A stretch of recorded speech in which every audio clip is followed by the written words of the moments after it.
someone asked me a question the other day online, and my first reaction was not particularly cool. Not going to focus here on what went through my mind then and what potential responses I designed. Good thing I stayed away from the reply button.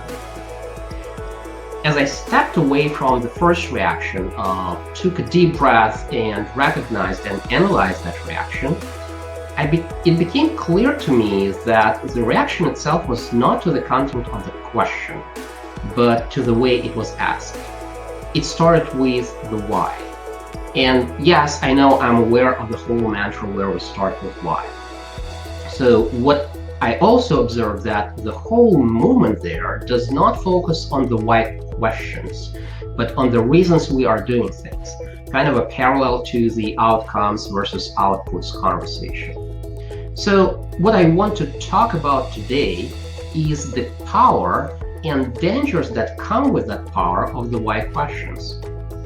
Whys are absolutely extremely important in our understanding of anything and everything, pretty much.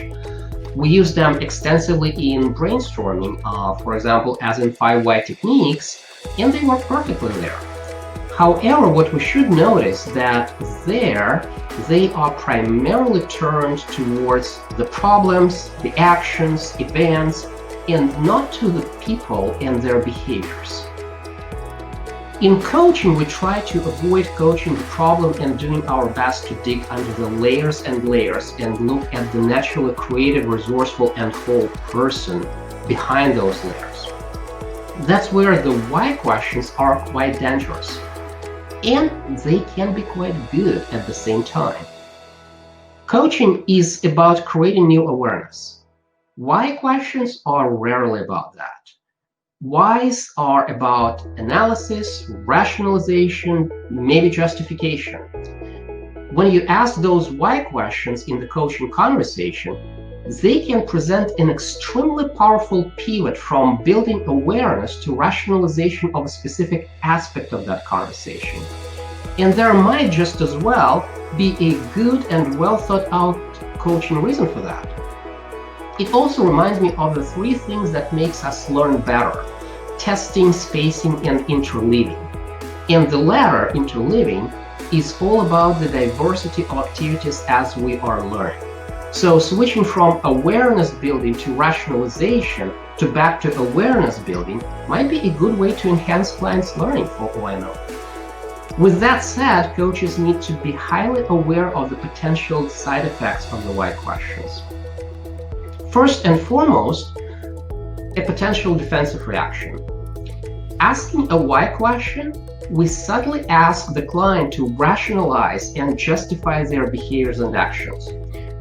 Those of clients who are quick and good with making lots of assumptions, they can get to defensiveness before you even finish asking the why question. So it's important for coaches to work overtime to ensure that the client is open to any form of feedback, especially pointed and very direct. Second potential downside to asking the why question is the fact that I mentioned before, they have no way of enhancing awareness. Rationalization and analysis and awareness, they don't go together. It's either-or relationship. At the same time, rationalization is rarely forward-looking. It rarely serves the purpose of propelling the client forward while they are mired in defending their past actions, rationalizing and explaining them. That kind of goes against the core premise of the coaching itself.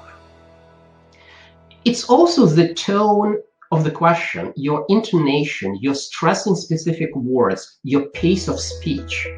As always, a coach wants to stay absolutely 100% curious about clients' ways of thinking, about their work, about their actions.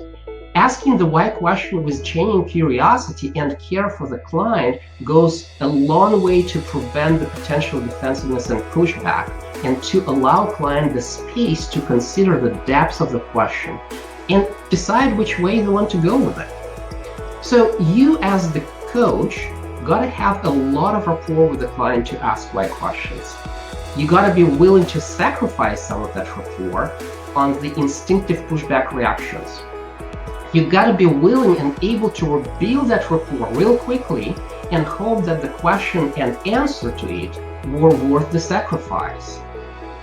If you are a novice coach, my recommendation for you would be to stay away from the why questions, period. Just don't do it.